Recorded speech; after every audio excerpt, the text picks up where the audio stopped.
Knowledge is divided into two types: Islamic knowledge and other than Islamic knowledge.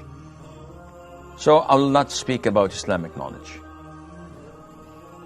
Other than Islamic knowledge is divided into two types as well: Halal and Haram. As for Haram knowledge, knowledge of sorcery, this is knowledge. You learn, you implement, but you enter hell because of that. Knowledge of astrology and the impact of the stars on our lives and how they can tell the future with, this is also blasphemous and kufr.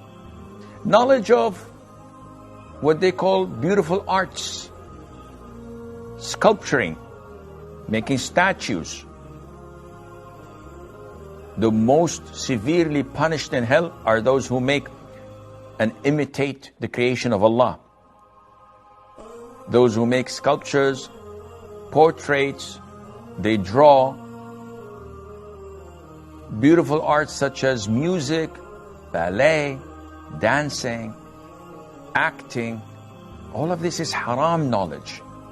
Though it's knowledge, you study, you get a BA.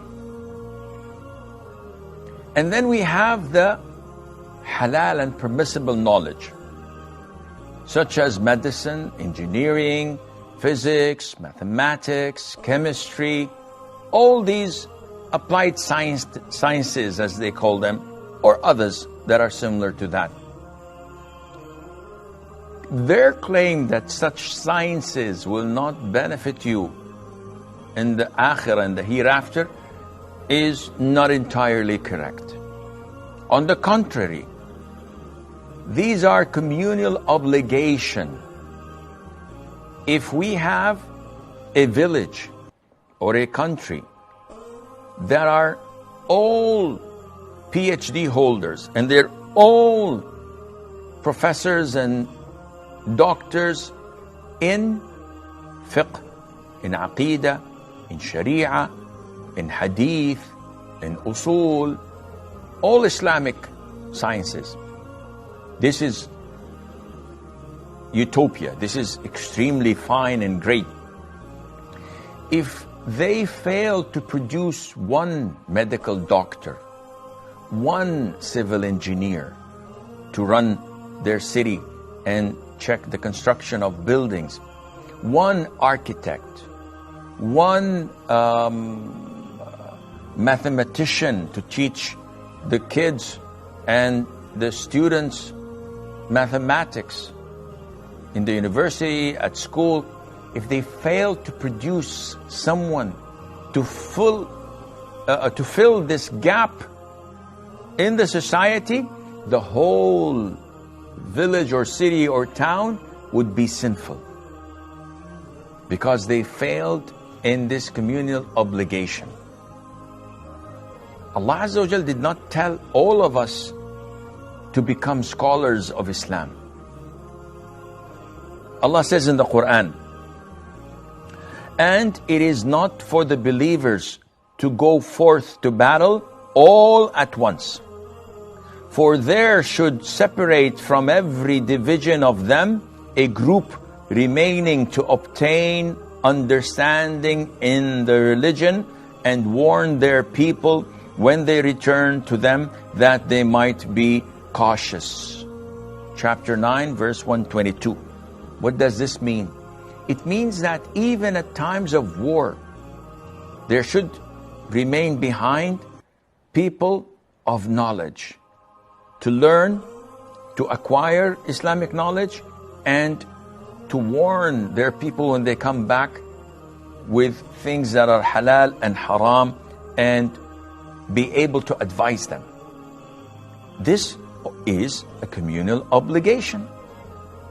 So, to claim that we don't need engineers or medical doctors or police officers or administrators to run the country, this is absurd.